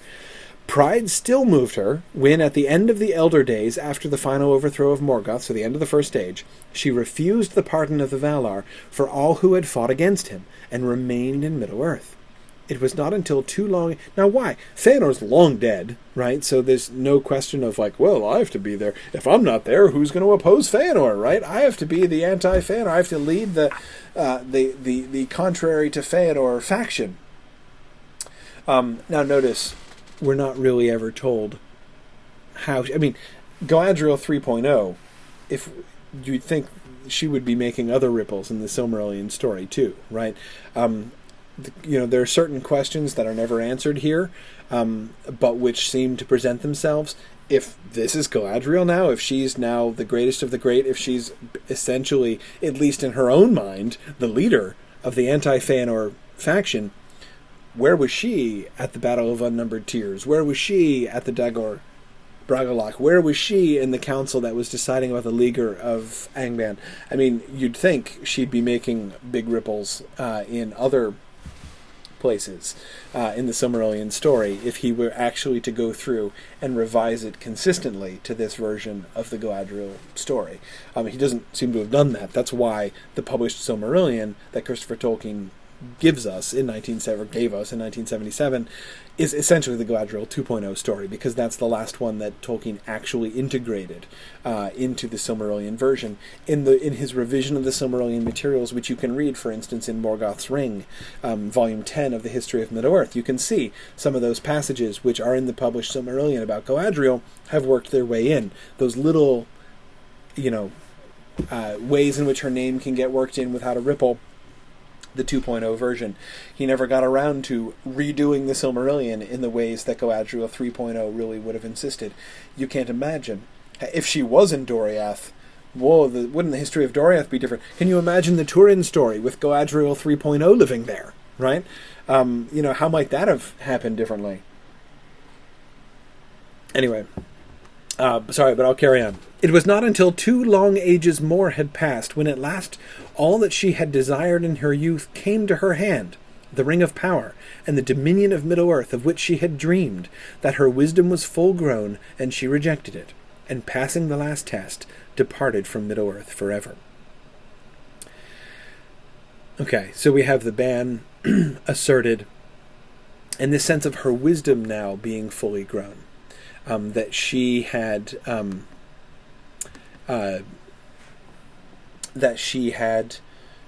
come to this full richness of wisdom, that she had come to recognize the truth about herself, that, and the extent to which her desire for power, in which she was sort of deceiving herself. I mean, doesn't it even sound? Doesn't it seem like the distant cousin of ring-induced monologue? That whole, no, I'm not seeking to claim power in Middle-earth. I'm not rebelling against the Valar and going to Middle-earth because I want to rule kingdoms at my own will. That's not really my motivation. My motivation is, somebody's got to stand against Fëanor, because that Fëanor guy, he's totally off his twig. I mean, that guy is just a menace. He's a threat to himself and others. So somebody has got to keep that guy in hand, and I'm the only guy who can, fight against him. So I got to go to Middle-earth, and somebody's got to do it. And if, Dominion comes to me, well, then, okay, that's as it must be. That kind of rationalization, it strikes me as a very similar kind of flavor to the sort of rationalization that we get from people who are under the influence of the Ring of Power. That moment, therefore, in the Fellowship of the Ring, her whole contemplation of what that path really looks like, her recognition of what her dominion of the world would actually amount to if she did it, the whole in place of the Dark Lord, you would have a queen speech, is also now being granted a greater significance, and we are seeing that she has now finally come to realize that she's been fooling herself for thousands of years and is now free to depart. But this is not the end of the Galadriel 3.0 story. There's more to it, which we learn later on in the context of the story of Amroth. Remember, in Galadriel 2.0, Amroth was still her son, right? That is, in fact, the only version in which Amroth is her son.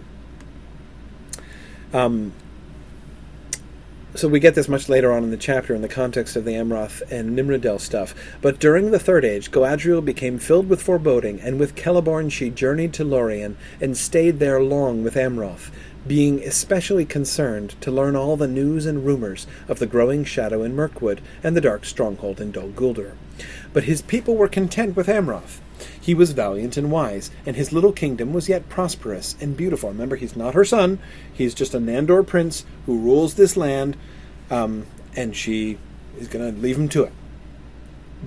Therefore, after long journeys of inquiry in Rovanion, from Gondor and the borders of Mordor to Thranduil in the north, Celeborn and Galadriel passed over the mountains to Imladris, and there dwelt for many years.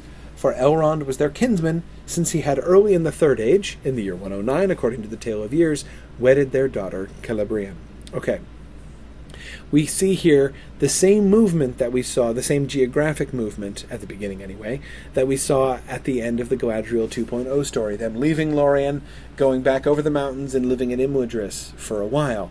In the 2.0 version, this was a consequence of her own sea longing, that is, of the division in Galadriel's heart. She knows the right thing to do is to stay and be vigilant against Sauron. Somebody's got to fight against Sauron, but at the same time, I really desire the sea, so I'm going to go back there. Remember, that is before the ban, so it's theoretically possible that she could go, it seems.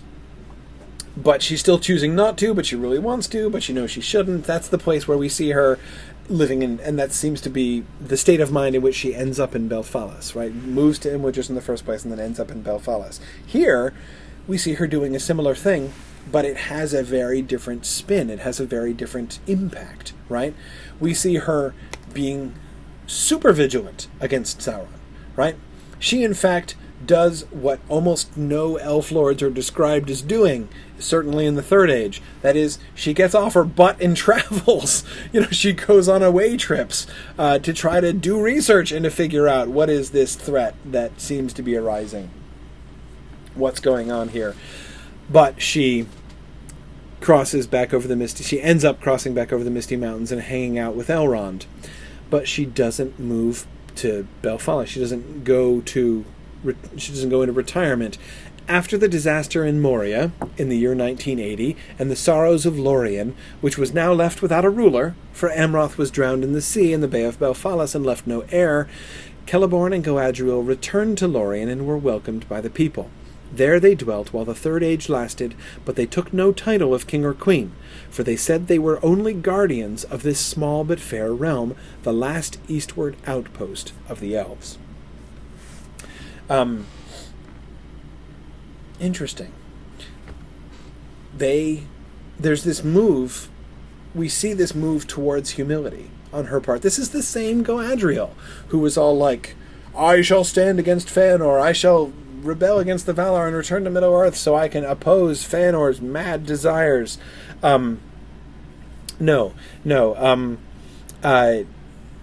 She now, and notice it's different even from the Eregion of Galadriel 2.0, right? They were already living, they already were in Lorien, and Amroth was there, and they were like, it's okay, you keep it, right? They're not going to become the Lord and Lady.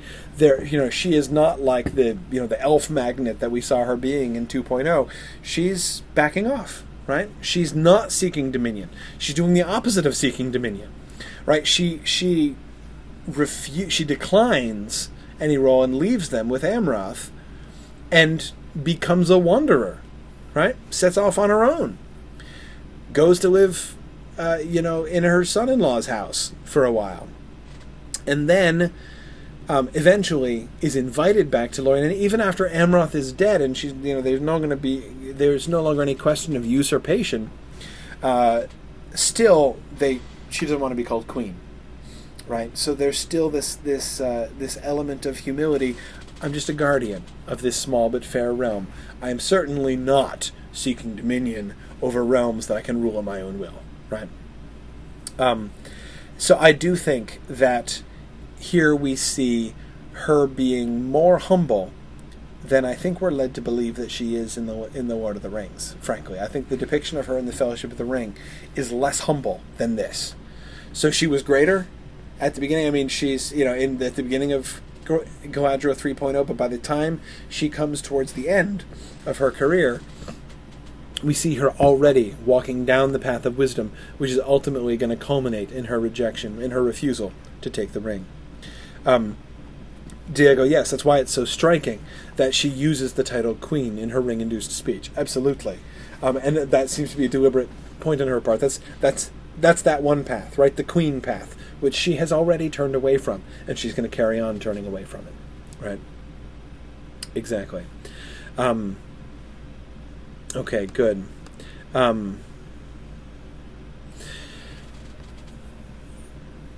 right, briefly, because we're already out of time, but that's okay. Briefly, Galadriel 4.0. Keep in mind now it's like 5 years later. After, it's the late 60s, he's revisiting the story, and so Galadriel, the story of Galadriel has grown in the telling. Now, her character has been retroactively transformed, that is back further in her history transformed. Now, her character, which now makes the earth shake when she walks, involves a pretty significant rewriting of the Silmarillion.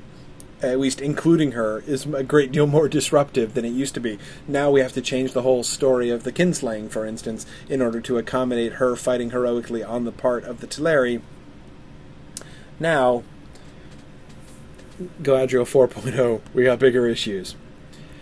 She did indeed wish to depart from Valinor and go into the wide world of Middle-earth for the exercise of her talents, for, being brilliant in mind and swift in action, she had early absorbed all of what she was capable of in the teaching which the Valar thought fit to give the Eldar, and she felt confined in the tutelage of Aman. Confined in the tutelage of Aman. Galadriel is now, in Valinor mind, with the gods, with the Valar, she's like, I've learned everything you have to teach. I really need to branch out on my own here, right? Valar are just holding me back. at this point. I'm slightly exaggerating, but not much exaggerating. She felt confined in the tutelage of Aman. This desire of Galadriel's was, it seems, known to Manwë, and he had not forbidden her. But nor had she been given a formal leave to depart. Okay, so we have her desire to leave Valinor predating Feanor. It's not a reaction to Feanor, mind. She was moving out anyway. But Galadriel leaving Valinor was like, a teenager turning 18, 19 and saying, you know what, it's time for me to move out on my own, Mom and Dad.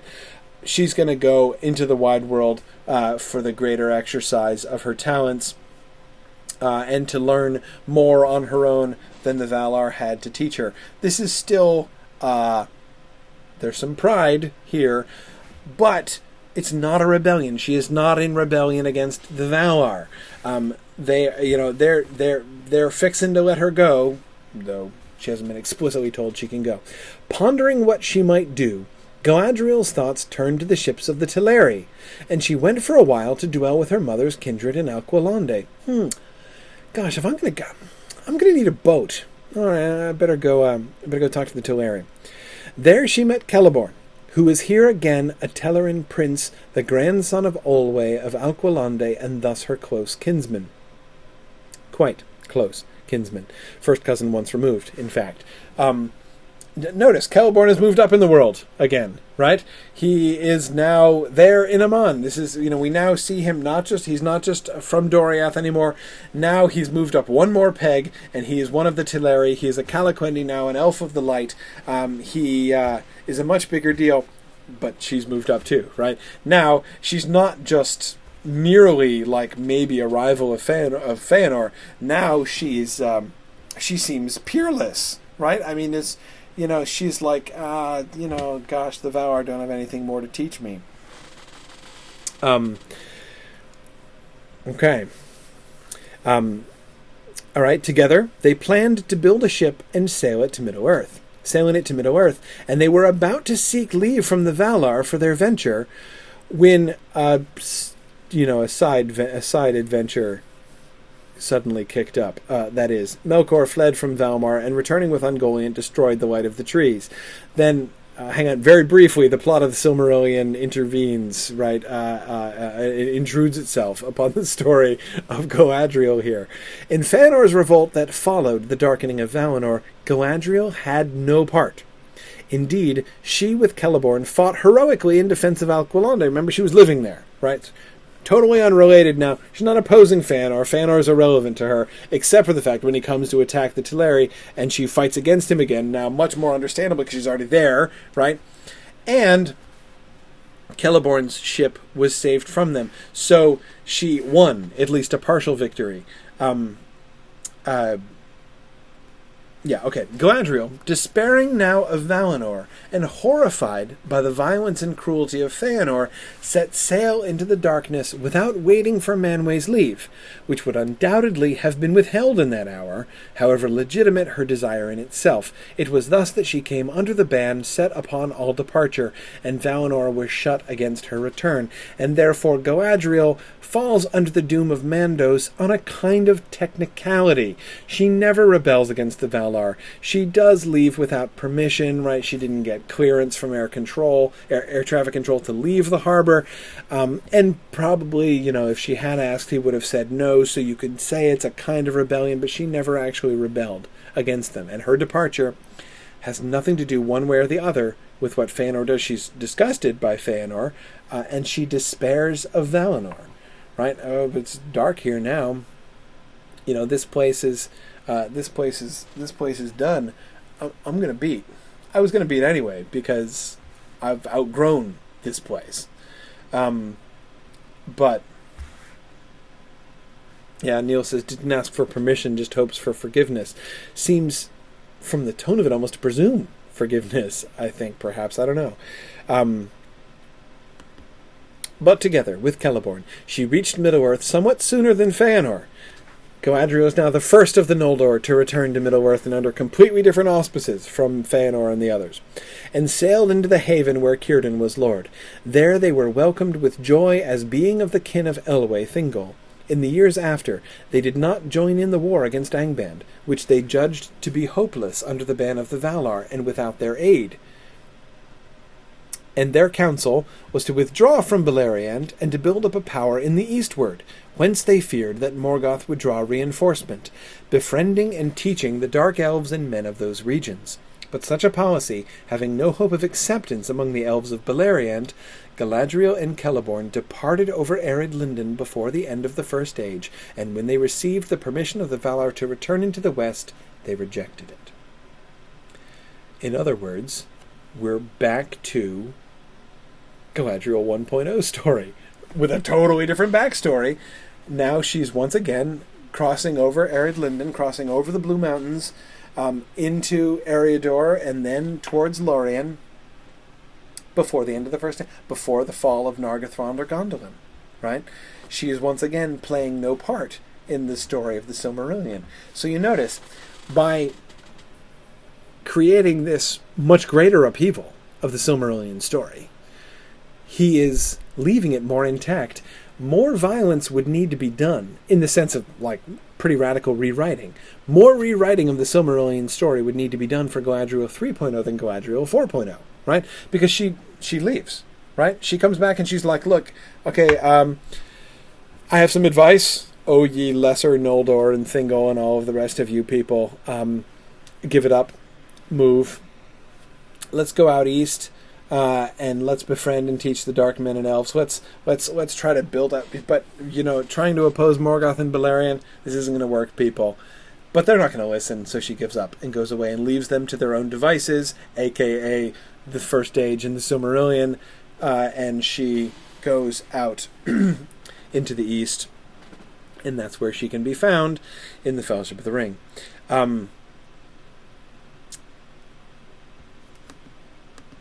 There we are.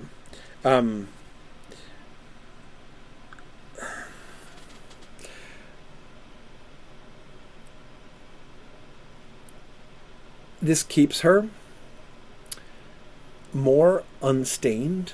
Notice she doesn't have, even though she seems like she still has some pride issues, apart from the simple fact that he states when they received the permission of the Valar to return into the West, they rejected it.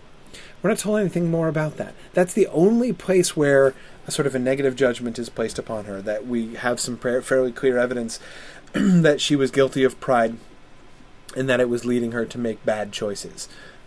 It's not obvious that any of her other choices are bad choices. Her departure from Valinor might have been rash, perhaps, but it wasn't a bad choice in the way that her self-deluded, I'm going to oppose Fëanor and be a force for... No, really, I'm going to be a force for good in Middle-earth decision to leave Valinor and rebel against the Valar was clearly a bad call on her part. We don't have any of those things, except, again, perhaps her rejection of the permission of the Valar to return into the West, though we're not told anything about that. So we get a much more sort of morally monolithic version of Galadriel here, which I have to say I find much less interesting. The Galadriel 3.0 version, as I think, is really interesting. I think it's really cool, and I think it plays together with the themes that we see elsewhere in Tolkien's work, both in the Silmarillion and in the Lord of the Rings, very, very nicely. This does not seem to me to do the same thing. It doesn't maintain the integrity of the Silmarillion, but it does, Roy, I agree with you. Roy says this belittles all the Elvish lords fighting Morgoth. Yeah, it preserves the integrity of the Silmarillion at the expense of belittling the whole thing, right? So, this in the Silmarillion you can read about the, pointless, fruitless attempt of the elves to do what Galadriel told them was impossible if only they'd listened to her. It's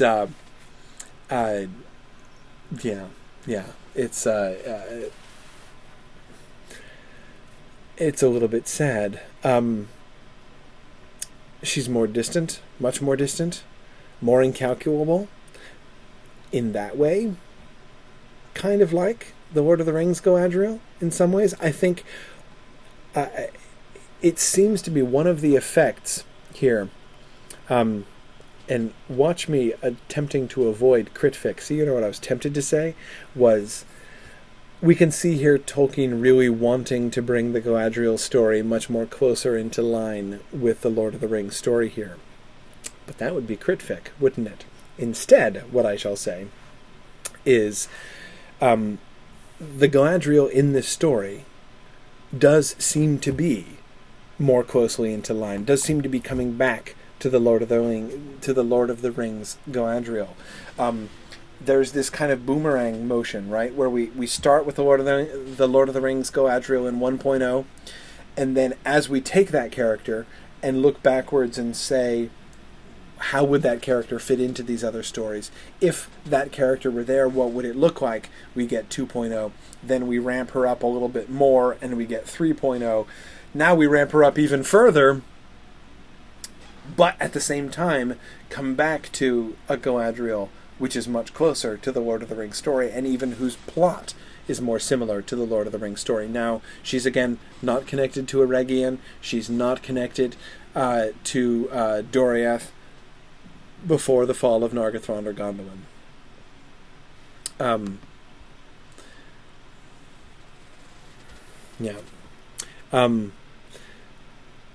Well, I should let you go.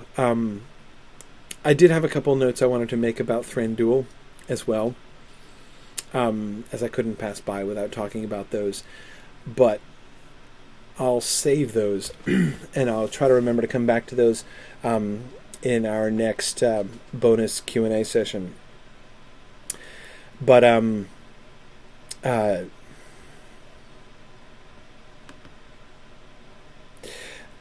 Roy says, can we take these differing versions as existing within the secondary world or as different historical accounts? Yeah, well, Roy, if we go back to that first paragraph, that first passage I quoted from Christopher Tolkien, to stop looking at it and to look along it instead, what we would say are, here are variants, here are variants in the historical record. Variants which can't really be reconciled with each other. Somebody's version of the Galadriel story must be wrong, right? These can't all be true. And one could easily come up with, it doesn't seem that Tolkien did this, but one could easily come up with frameworks, right, for each one of these accounts. I'm thinking Galadriel 3.0 is probably the legend of Galadriel that Gimli left behind him, right? I mean, we could totally come up with backstories for the sort of textual history and derivation of these different accounts. Doing this is just pure fiction on our part, fan fiction, not crit fiction. But, we don't have any evidence of that. But that's kind of what. That's kind of what we sort of have to do to look at it in that way, Roy, from that perspective of within the secondary world. And because we have to totally invent it ourselves, that's why I didn't want to do that today, and instead be focusing at the looking at and thinking about these different versions that Tolkien himself is conceiving of through the years as he goes along rethinking and dwelling on the Galadriel story. We're going to see a similar kind of thing. I want to come back to the Galadriel, the progress of Galadriel's development when we look at the Astari essay. Because I think looking at Tolkien's later contemplations of Gandalf, we can, I think, see some similarities to Tolkien's later contemplations of Galadriel that we're getting here. But I'll save the Thranduil notes. Let me end with one quick announcement. Friday morning at 10 a.m. Eastern Time is our next episode of Riddles in the Dark. That is going to be coming this week. You should join. You can find the Riddles in the Dark page on the Mythgard homepage, and you can find our link there, the registration link for Riddles in the Dark. Our topic this week is action and violence. Many people have made lots of comments about the action sequences and the greatly increased violence that increased from the book in Peter Jackson's Hobbit films. And I think this is the most substantive criticism of the movies, but also, I think that it's something that I haven't seen explored in really great detail. It's a comment that people tend to make, and I think it's a very valid comment, but I haven't really heard people really dig into it and think through its implications. Think carefully about the way that Jackson is treating it. Think carefully about the way that Tolkien treated those things, and then looking at how those two things work together. So that's what we're going to be talking about in Riddles in the Dark this week. I invite you to join us if you have a chance, and we'll be, of course, posting the recording if you can't make it. My passages on Thranduil, by the way, were going to be my sort of transition into that announcement, as I think that there are several things of Peter Jackson film interest in the snippets that we get about Thranduil here near the very end in one of the appendices of the Galadriel and Celeborn chapter. But as I say, I will come to that later. Annie's asking, is there a schedule for when the podcasts come out on iTunes? If you mean of this episode, of this class, that they should be coming tonight or tomorrow. The Riddles in the Dark take a little bit longer. Of the Riddles in the Dark, yeah, there's not a very definite schedule. My production team, which is mostly Trish and Laura, work on those, and they post those up as quickly as they can. I try to get these links up very quickly so that people can listen to it to be prepared for next week's class. But we have a little bit more leeway with Riddles in the Dark, so it's not quite so urgent. But anyway, Don asks, what about the lost episode of the Silmarillion seminar? D-May tells me 2 minutes ago that it just posted. So go to my podcast feed, Don, and download it, because apparently it's there. I haven't confirmed this myself, but the word on the street is that it's there. So the lost reunion episode of the Silmarillion seminar. So, okay, I have another announcement that I didn't even know about. Apparently. Okay, D-May says she actually has the recording in her possession, so there we go. So here's unexpected, spontaneous announcement. Go to my podcast feed and you will find the lost episode. Well, no, not the lost, the redone episode of the Silmarillion seminar. Anyway, thank you everybody for joining me. This has been a really fun discussion. Next week we will move on. We'll start the Third Age next week, and look at Isildur, another one of those characters that Tolkien is coming back to after a delay, and who will look a little bit different than he looked in his Lord of the Rings appearances. So, thanks very much, everybody, and I will see you guys next week, or if not Friday. Thanks very much. Bye.